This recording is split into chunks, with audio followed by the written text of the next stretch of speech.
ಎಲ್ಲರಿಗೂ ನಮಸ್ಕಾರ. ನಮಸ್ಕಾರ. 12 ಗಂಟೆ ಆಗೋಗಿದೆ. 12 ಗಂಟೆ ಆದ್ರೂ ನಮ್ ರವಿ, ಸೂರಿ, ದಿಲೀಪ್ ಅವನ್ ಕಾಫಿನೂ ಕುಡಿಸಿದ ಎಲ್ಲರೂ ಇದ್ದಾರು. ಟೌನ್ ಅಲ್ಲಿ ಸಿಗ್ತದೆ ಅಂತ ಲೆಕ್ಕ ಹಾಕೊಂಡಿದ್ದೆ. ಎಲ್ಲೇ ಆಯ್ತು. ಸುಮಾರು 22 ಕಡೆ ಬೆಳಗ್ಗೆಯಿಂದ 10 ಗಂಟೆಯಿಂದ ಶುರು ಮಾಡಿ ಇದು ಕೊನೆ ಭಾಷಣ. ಕೊನೆ ನಿಮ್ಗೆ ಇವತ್ತಿಗೆ ಧನ್ಯವಾದ ಇರೋಂತ ಕೊನೆ ಕಾರ್ಯಕ್ರಮ. ಸೊ ಇವತ್ತು ಇಲ್ಲಿಗೆ ಕೊನೆ ಆಗ್ತಾ ಇದೆ. ಟೌನ್ ಅಲ್ಲಿ ಒಂದೇ ಮಾಡ್ಬೇಕು ಅಂತಿದ್ದು, ಅಲ್ಲೂ ಇಳ್ಕೊಂಡ್ಬಿಟ್ರು. ಅಲ್ಲೂ ಒಂದು ಕಾರ್ಯಕ್ರಮ ಆಯ್ತು. ಈಗಿರ್ಲಿ ಬಂಧುಗಳೇ, ದಯವಿಟ್ಟು ನೀವು ನನಗೆ ಕ್ಷಮಿಸ್ಬೇಕು. ಇರೋ ಸ್ವಲ್ಪ ಸುಮ್ಮನೆ ಇರೋ ಸ್ವಲ್ಪ, ದಯವಿಟ್ಟು ಪ್ಲೀಸ್ ದಯವಿಟ್ಟು ಕ್ಷಮಿಸ್ಬೇಕು. ನಾನು ನೀವು ಕೊಟ್ಟಂತ ಅಧಿಕಾರ 4 ಬಾರಿ ಸಾತ್ತೂರು, 4 ಬಾರಿ ಕನಕಪುರ, ಒಟ್ಟು 8 ಬಾರಿ ವಿಧಾನಸೌಧಕ್ಕೆ ನನ್ನನ್ನ ಕಳಿಸ್ಕೊಟ್ರಿ. ರಾಜ್ಯದ ಉಪಮುಖ್ಯಮಂತ್ರಿ ಮಾಡಿದ್ರಿ, ಈಗ ರಾಜ್ಯದ ಮುಖ್ಯಮಂತ್ರಿ ಮಾಡಿದಿರಿ. ಆ ಒಂದು ಕೀರ್ತಿ, ಆ ಒಂದು ಸ್ವಾಭಿಮಾನ ಮತದಾರ ದೇವರು ಅಂತ ನಿಮಗೆ ಸೇರಬೇಕು. ಅದಕ್ಕೆ ನಿಮ್ಗೆಲ್ಲರೂ ಕೂಡ ಒಂದು ಕೋಟಿ ನಮಸ್ಕಾರ ಹೇಳಲಿಕ್ಕೆ ನಾನು ಬಂದಿದ್ದೇನೆ. ನೀವೆಲ್ಲ ಕನಕಪುರದವರು. ಕನಕಪುರದ ಜೊತೆಗೆ ಬೆಂಗಳೂರು ಜಿಲ್ಲೆಯವರು. ಇದು ನಿಮ್ಮ ತಲೆದಿರಲಿ. ಸೊ ಎಲ್ಲೋದ್ರು ನೀವು ಮುಂದಕ್ಕೆ ನಿಮ್ಮ ಆಸ್ತಿ, ನಿಮ್ಮ ಮನೆ, ನಿಮ್ಮ ವ್ಯವಹಾರ, ನಿಮ್ಮ ವಹಿವಾಟೆಲ್ಲ ಬೆಂಗಳೂರು ಜಿಲ್ಲೆ ಆಸ್ತಿ. ಸೊ ಹಂಗೆ ಇವತ್ತು ನಿಮ್ಗೆ ಆಮೇಲೆ ಎಲ್ಲ ಇಡೀ ಪ್ರಪಂಚ ಭಾರತವನ್ನ ಬೆಂಗಳೂರು ಮುಖಾಂತರ ನೋಡ್ತಾ ಇದೆ. ಭಾರತ ಅಂದ್ರೆ ಫಸ್ಟ್ ಹೆಡ್ ಕ್ವಾರ್ಟರ್ಸ್ ಬೆಂಗಳೂರು ಬಂದು ಬೆಂಗಳೂರಿಂದ ದೆಹಲಿಗೆ ಹೋಗ್ತಾ ಇದ್ದಾರೆ ನಾಯಕರುಗಳು, ವಿಶ್ವ ನಾಯಕರುಗಳು. ಅಷ್ಟು ಪ್ರಸಿದ್ಧವಾದಂತ ಜಾಗ. ನಾನು ಅದಕ್ಕೆ ಯಾವಾಗ್ಲೂ ಹೇಳ್ತಾ ಇರ್ತೀನಿ ನಮ್ಮ ಮಕ್ಕಳಿಗೆ, ನೀವು ಕಾಂಪೀಟ್ ಮಾಡ್ಬೇಕಾಗಿರೋದು ಗ್ಲೋಬಲ್ ಲೆವೆಲ್ ಅಲ್ಲಿ. ನೀವು ಕಾಂಪೀಟ್ ಮಾಡ್ಬೇಕಾದ್ರು ಕನಕಪುರದಲ್ಲ. ನಿಮ್ಮನ್ನ ನಾನು ಗ್ಲೋಬಲ್ ಲೆವೆಲ್ಗೆ ನಿಮ್ಮನ್ನ ತಯಾರು ಮಾಡ್ಬೇಕು.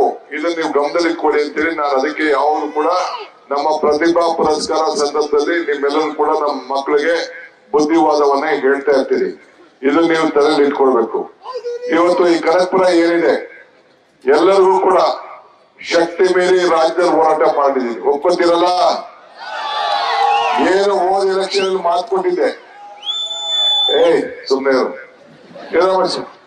ಹೋದ ಎಲೆಕ್ಷನ್ ಏನ್ ಮಾತು ಕೊಟ್ಟಿದ್ದೆ, ಆ ಮಾತನ್ನ ಉಳಿಸ್ಕೊಂಡಿದ್ದೇನೆ. ಇದೇ ವೇದಿಕೆಯಲ್ಲಿ ಬಂದು ಎಲೆಕ್ಷನ್ ಮುಂಚಿತವಾಗಿ ಹೇಳಿದ್ದೆ, 5 ಗ್ಯಾರಂಟಿ ಕೊಡ್ತಾ ಇದ್ದೀನಿ ನಿಮ್ಗೆ, ನನಗೆ ವೋಟ್ ಹಾಕಿ ಅಂತ ಕೇಳಿದ್ದೆ. ಎಲ್ಲರೂ ಕೂಡ 200 ಯೂನಿಟ್ ವರೆಗೂ ಉಚಿತವಾಗಿ ವಿದ್ಯುತ್ ಶಕ್ತಿ ಕೊಡ್ತೀನಿ ಅಂತ ಹೇಳಿದ್ದೆ. ಹೇಳ್ತಾ ಇಲ್ಲ? ಎಲ್ಲ ಹೆಣ್ಮಕ್ಳು ಮನೆ ಯಜಮಾನಿಗೆ 2,000 ರೂಪಾಯಿ ಕೊಡ್ತೀನಿ ಗೃಹಲಕ್ಷ್ಮಿ ಅಂತ ಹೇಳ್ತಾ ಇಲ್ಲ? ಗೃಹಜ್ಯೋತಿ ಆಯ್ತು, ಗೃಹಲಕ್ಷ್ಮಿ ಆಯ್ತು, ಎಲ್ಲ ಹೆಣ್ಮಕ್ಳಿಗೆ ಫ್ರೀಯಾಗಿ ಬಸ್ಸಲ್ಲಿ ಓಡಾಡಂತ ಅವಕಾಶ ಮಾಡ್ಕೊಡ್ತೀನಿ ಅಂತ ಹೇಳ್ತಾ ಇಲ್ಲ? 10 kg ಅಕ್ಕಿ ಅಂತ ಹೇಳ್ತಾ ಇಲ್ಲ? ಯುವಕರು ಪೆನ್ಷನ್ ಅಂತ ಹೇಳ್ತಾ ಇಲ್ಲ? ಈ 5 ಗ್ಯಾರಂಟಿ ನಿಮ್ಮ ಶಾಸಕ, ನಿಮ್ಮ ಪ್ರತಿನಿಧಿ, ನಿಮ್ಮ ಸೇವಕ ಇಡೀ ರಾಜ್ಯಕ್ಕೆ ನಮ್ಮ ಸರ್ಕಾರ ಕೊಟ್ಟು ಮಾತನ್ನ ಉಳಿಸ್ಕೊಂಡಿದೀವ ಇಲ್ವಾ?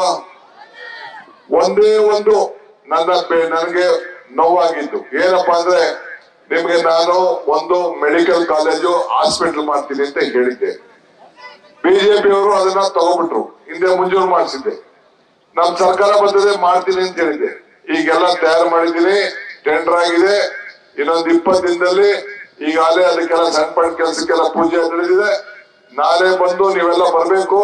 ಕನಕಪುರದಲ್ಲಿ 800 ಬೆಡ್ ಹಾಸ್ಪಿಟ್ಲು. ಯಾರು ಬೆಂಗಳೂರಿಗೆ ಪೇಷಂಟ್ ತೆಗೆದುಕೊಂಡು ಹೋಗ್ಬಾರ್ದು, ಯಾರು ಖರ್ಚು ಆಗ್ಬಾರ್ದು. ಅದು ಈ 5 ವರ್ಷದ ಈ ಅವಧಿಯಲ್ಲಿ ನೀವೇನನ್ನ ಆಯ್ಕೆ ಮಾಡಿ ಕಳಿಸಿದಿರಿ, ಆ ಮೊದಲನೇ ಕೆಲಸ.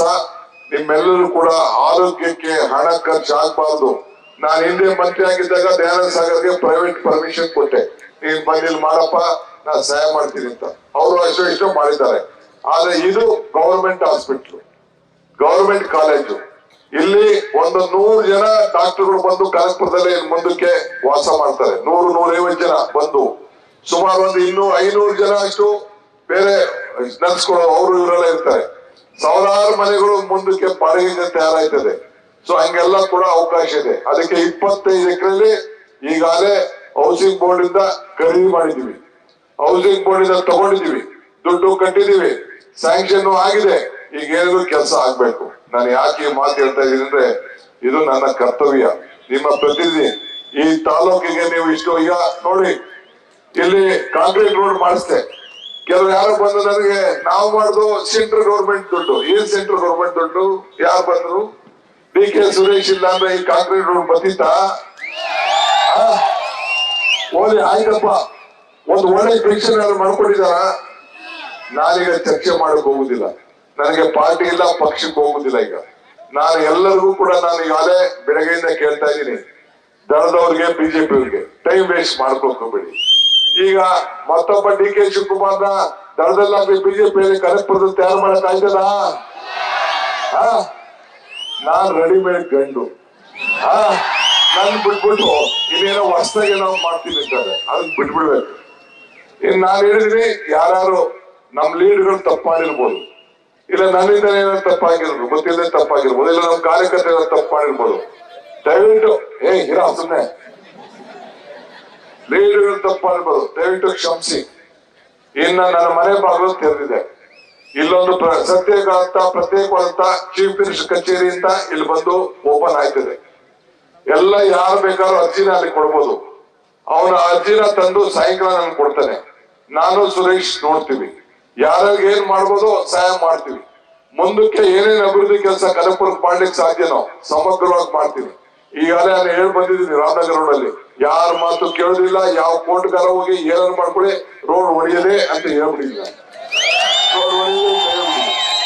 ಸೊ ಉಳಿಸ್ನಳ್ಳಿಯಿಂದ Magadi road, Kodahalli road, Kodahalli road ಅಷ್ಟೇ. ಕೋಡಳ್ಳಿ ಅಂದ್ರೆ ನಮ್ಮ KNS ಸರ್ಕಲಿಂದ ನಮ್ಮ ಹಳ್ಳಾಳ್ ರೋಡ್ ಇದೆಯಲ್ಲ, ಅದನ್ನು ಹೊಡೆಯದೆ, ಇದನ್ನು ಹೊಡೆಯದೆ, ಅಗಲ ಮಾಡದೆ. ಈಗ ಕನಕಪುರದಲ್ಲಿ ಕೋರ್ಟ್ ಆಗಿದೆಯಲ್ಲ, ಎಲ್ಲಾರು ಅಂತ ಕೋರ್ಟ್ ಇದೆಯಾ? ಹೈಕೋರ್ಟ್ ಗಿನ್ನ ದೊಡ್ಡದಾಗಿ ಇಲ್ವ ತಾನೇ ಇದು? ಈ ವರ್ಷ ಒಂದ್ ದೊಡ್ಡ ಸ್ಟೇಡಿಯಂ ಮಾಡಕ್ಕೆ ಒಂದು ದೊಡ್ಡ ಜಾಗ ಕೂಡ ಹುಡುಕ್ತಾ ಇದೀವಿ. ಈಗ ಒಂದ್ ಮಕ್ಳ ಆಟ ಆಡಕ್ಕೆ ಇವ್ರಿಗೆಲ್ಲ ಕೂಡ. ಈ ಹಿಂದೆ ಯಾವ್ದೋ ಕಾಲದಲ್ಲಿ ಒಂದು 50 ವರ್ಷದಲ್ಲಿ ನಮ್ಮ RS ಗ್ರೌಂಡ್ ಇತ್ತು, RS ಅಂತೀನಿ, ಮುನ್ಸಿಪಲ್ ಗ್ರೌಂಡ್ ಇತ್ತು. ಇದು ಪ್ರೈವೇಟ್ ಗ್ರೌಂಡ್ ಬಿಡಿದ್ದೀನಿ. ಈಗ ಇನ್ನೊಂದು ದೊಡ್ಡ ಗ್ರೌಂಡ್ ನ ಹುಡುಕ್ಬೇಕು. ಅದಕ್ಕೆ ಈಗಾಗಲೇ ರೆಡಿ ಮಾಡ್ತಾ ಇದ್ದೀವಿ. ನಮ್ಮ ಮಕ್ಕಳಿಗೆ ಕ್ರೀಡೆಲಿ, ಪ್ರತಿಭೆಯಲ್ಲಿ ಮುಂದಕ್ಕೆ ಕಾರ್ಯಕ್ರಮಕ್ಕೆ ಆಗ್ಬೇಕು ಅಂತೇಳಿ. ಹಿಂಗೆ ಬೇಕಾದಷ್ಟು. ಈಗ 106 ಎಕರೆ ಸೈಟ್ ಕೊಟ್ಟೆ, ಇಲ್ಲೂ ಸೈಟ್ ಕೊಟ್ಟೆ, ಅಲ್ಲೂ ಸೈಟ್ ಕೊಟ್ಟೆ. ಬೇರೆ ರಾಮನಗರದಲ್ಲಿ 2 ಬಾರಿ ಕುಮಾರಸ್ವಾಮಿ ಆಗಿದ್ರಲ್ಲ, ಯಾರೋ ಒಬ್ಬ ಸೈಟ್ ಕೊಟ್ರ ಅಲ್ಲಿ? ನಾನೀಗ ಅವ್ರ ಸುದ್ದಿ ಮಾತಾಡಕ್ ಹೋಯ್ತಲ್ಲ ಅಂದ್ರೆ ನಿಮ್ಗೆ ನೆನಪು ಮಾಡ್ತಾ ಇದ್ದೀನಿ ಅಷ್ಟೇ, ನೆನಪು ಮಾಡ್ತಾ ಇದ್ದೀನಿ. ಈಗ ನಮ್ಮ ಇವಾಗ ಹೇಳಿದ್ರಿ ಇಕ್ಬಾಲ್ಗೆ, ನೀನ್ 300 ಎಕರೆ ಖರೀದಿ ಮಾಡ್ಬಿಟ್ಟು ಸೈಟ್ ಹಂಚಿಲ್ಲ ಅಂತಂದ್ರೆ ಸುಮ್ನೆ ಬಿಡುದಿಲ್ಲ. ಈಗ ಸುರೇಶ್ ಅವರಿಬ್ರು ಸೇರಿ ಜಮೀನ ಖರೀದಿ ಮಾಡೋರೆ. ಫಸ್ಟ್ ಕೆಲಸ ಅಲ್ಲಿ ಬಡವರಿಗೆ ಸೈಟ್ ಹಂಚುವಂತ ಕೆಲಸ. ಅಲ್ಲೂ ಮೆಡಿಕಲ್ ಕಾಲೇಜು, ರಾಮನಗರದಲ್ಲಿ ಒಂದು ಮೆಡಿಕಲ್ ಕಾಲೇಜು ಮಾಡುವಂತ ಕೆಲಸನ ಅಲ್ಲೂ ಕೂಡ ಮಾಡ್ತೇನೆ. ಅಲ್ಲಿ ಇದನ್ನ ನಮ್ಮ ಈ ಕಡೆ ಕಸ್ಬಾರ್ ಹೋಗ್ಬೇಕಾದ್ರೆ ಅರವಳಿಗೆ ಹೋಗ್ಬೋದು, ಇಲ್ಲೂ ಮಾಡ್ಬೋದು. ಮಳವಳ್ಳಿ ಬಗ್ಗೆ ಬಂದು ಇಲ್ಲಿ ಹಾಸ್ಪಿಟಲ್ ಉಪಯೋಗಿಸ್ಕೊಳ್ಬಹುದು, ನನಗೇನು ಅಭ್ಯಂತರ ಏನಿಲ್ಲ. ಹಿಂಗೆ ಕನಕಪುರಕ್ಕೆ ಒಂದು ಹೊಸ ರೂಪವನ್ನ ಕೊಡ್ಲಿಕ್ಕೆ ಈಗಾಗಲೇ ಅನೇಕ ಕಾರ್ಯಕ್ರಮಗಳನ್ನ ಮಾಡಿದ್ದೇವೆ, ಮುಂದಕ್ಕೂ ಕೂಡ ಮಾಡ್ತೀವಿ, ಮುಂದುವರಿಸ್ತೀವಿ. ಈಗ ಯಾಕಪ್ಪ ಇಷ್ಟೊತ್ತಿಗೆ ಜಲ್ದಿ ಬಂದೆ ಅಂದ್ರೆ ಪಾಪ ಜನ ಬಂದು ಹೂನಾರ ಹಾಕ್ಬೇಕು, ಅಭಿನಂದನೆ ಹೇಳ್ಬೇಕು. ಈ ಪೊಲೀಸ್ ಅವ್ರು ಬಿಡೋದು, ಇಲ್ಲೇ ನೋಡಿ ದೊಡ್ಡ ಗಲಾಟೆ ಮಾಡ್ತಾವ್ರೆ. ಈಗ 25 ಕಿಲೋ ಅಡಿ ಮುಂದಿರ್ಬೇಕು ಲೆಕ್ಕ ಅಂದ್ರು ಕನಕಪುರದವ್ರಂತೆಲ್ಲ ಬಿಡ್ರಪ್ಪ ಸುಮ್ನೆ, ಇನ್ನ ನನಗೇನಾರು ಹಿಡ್ಕೊಂಡು ಬಳಕಿಡ್ದಾರು ಅಂತ ಅಂದ್ಬಿಟ್ಟು ಓಟ್ ಹಾಕ್ತಕ್ಕೆ ನನ್ನ ದೂರ ತಿಳ್ಬಿಟ್ಟಾರು ಅಂತ ಅಂದ್ಬಿಟ್ಟು ಕೊನೆಗೆ ಅಡ್ಜಸ್ಟ್ಮೆಂಟ್ ಮಾಡ್ಕೊಂಡು ಒಬ್ಬನೇ ಇಲ್ಲಿ ಸ್ಟೇಜ್ ಅಲ್ಲಿ ಮಾತಾಡ್ತಾ ಇದ್ದೀನಿ. ಇರ್ಲಿ ಪರವಾಗಿಲ್ಲ, ಪ್ರೀತಿ ಇರ್ಲಿ. ಆದ್ರಿಂದ ಯಾವಾಗಲೂ ಕೂಡ ಮುಂದಿನ ದಿನದಲ್ಲಿ ಅನೇಕ ಕಾರ್ಯಕ್ರಮಗಳನ್ನ ರೂಪಿಸೋಣ. ರಾಜ್ಯಕ್ಕೆ ಇದು ಬರೀ ನಿಮ್ ಕನಕಪುರಕ್ಕಲ್ಲ, ಈಗ ನಾನು ರಾಜ್ಯಕ್ಕೆ ತಾನೇ ರಾಜ್ಯ ಸೇವೆ ಮಾಡ್ಬೇಕು ತಾನೆ. ಈಗ ನೆಕ್ಸ್ಟ್ ಮೇಕೆದಾಟಿಗೂ ಕೂಡ ಈಗಾಗಲೇ ನಾನು ಕೇಳ್ಬೇಕು ರೂಪ ರೆಡಿ ಮಾಡ್ತಾ ಇದ್ದೀನಿ. ಅದು ಕೂಡ ನಾನೀಗ ಮುಂದಿನ ದಿನದಲ್ಲಿ ನಾನು ಆ ಎಲ್ಲಾ ವಿಚಾರವನ್ನು ನಿಮ್ಗೆ ನಾನು ತಿಳಿಸ್ತೀನಿ. ಈಗ ನೀವೆಲ್ಲ ಇಷ್ಟು ದೊಡ್ಡ ಸಂಖ್ಯೆಯಲ್ಲಿ ಗೆಲ್ಸಿ ನನಗೆ ಆಶೀರ್ವಾದ ಮಾಡಿ ಈ ರಾಜ್ಯದ ಮುಖ್ಯಮಂತ್ರಿ ಮಾಡಿ, ನೀವು ನನ್ನನ್ನ ಮಗನ ತರ ನೋಡ್ಕೊಂಡು, ತಮ್ಮನ್ ತರ ನೋಡ್ಕೊಂಡು, ಅಣ್ಣನ್ ತರ ನೋಡ್ಕೊಂಡು ನಿಮ್ ಮನೆ ಮಕ್ಕಳನ್ನ ಯಾವ ರೀತಿ ಕಾಪಾಡಿದ್ದೀರಿ ಆ ರೀತಿ ನನ್ನ ಕಾಪಾಡೋದಕ್ಕೆ ನಿಮ್ಮೆಲ್ಲರ ಪಾದಗಳಿಗೆ ನನ್ನ ಸಾಕ್ಷಾತ್ ನಮಸ್ಕಾರ ಹೇಳಿದ್ರೆ ಅದರಿಂದ ಎಷ್ಟು ತಡವಾಗಿ ಬಂದದೆ 6 ಗಂಟೆಗೂ ಬರ್ಬೇಕಾಗಿತ್ತು, 7 ಗಂಟೆಗೂ 8 ಗಂಟೆಗೂ 12 ಗಂಟೆ 12:30 ಗಂಟೆ ಆಗೋಗಿದೆ. ಆದ್ರೂ ಕೂಡ ಇಷ್ಟು ಪ್ರೀತಿ ತೋರ್ಸಕ್ ಸಾಧ್ಯ ಇಲ್ಲ, ಈ ಪ್ರೀತಿನ ಮರ್ಲಿಕ್ಕೆ ಸಾಧ್ಯ ಇಲ್ಲ. ಆಮೇಲೆ ಹುಷಾರು, ಇನ್ನೊಂದು ದೊಡ್ಡ ವಿಚಾರ, ಒಂದು ದೊಡ್ಡ ಅಪಾಯ ಇದೆ, ಅವಕಾಶ ಇದೆ. ಏನ್ ಅಪಾಯ ಅಂತಂದ್ರೆ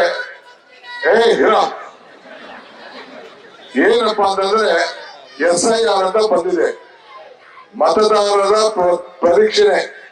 ಈಗ ನಿಮ್ ಓಟ್ ಏನಿದ್ರು ಓಟ್ ಇಲ್ಲ, ಮುಂದಕ್ಕೆ ಇನ್ನು 15 ದಿನ ಆದ್ಮೇಲೆ ನಿಮ್ ಓಟ್ ಯಾವ್ದು ಇರೋದಿಲ್ಲ.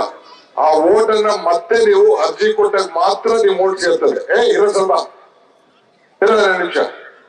ನಿಮ್ಮ ಓಟು ನೀವು ಮತ್ತೆ BDO ಆಫೀಸಿಂದ ಇಲ್ಲಾಂದ್ರೆ CDP ಆಫೀಸಿಂದ ಮೇಲ್ಸ್ಗಳು ಬಂದು ನಿಮ್ಗೊಂದು ಅರ್ಜಿ ಕೊಡ್ತಾರೆ, ಎಲ್ಲ ಡೀಟೇಲ್ ಇರ್ತದೆ. ಅದಕ್ಕೆ ನೀವು ಸೈನ್ ಮಾಡಿ ಕೊಡ್ಬೇಕು.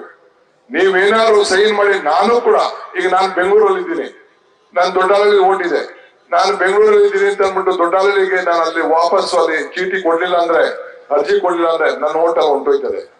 ಮುಖ್ಯಮಂತ್ರಿ ಓಟು ಇರುವುದಿಲ್ಲ, ಯಾರು ಓಟು ಇರುವುದಿಲ್ಲ, ತಲೆಯಲ್ಲಿ ಇಟ್ಕೋಬೇಕು. ಬಹಳ ಹುಷಾರಾಗಿರ್ಬೇಕು, ನಿಮ್ಮ ಓಟನ್ನ ಉಳಿಸ್ಕೊಳ್ಬೇಕು.